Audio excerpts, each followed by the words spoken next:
In this short video, I will tell you that how you can easily convert normal photos to HD photos, whether if you are on an iPhone or an Android phone, it doesn't matter.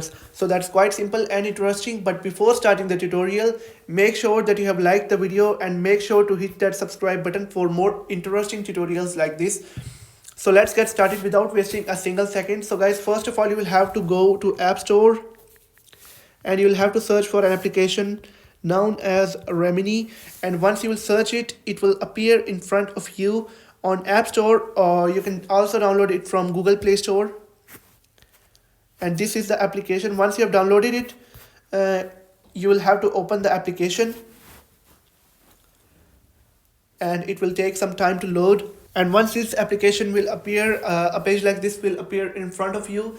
Now you will have to choose your photos or that you want to convert to HD.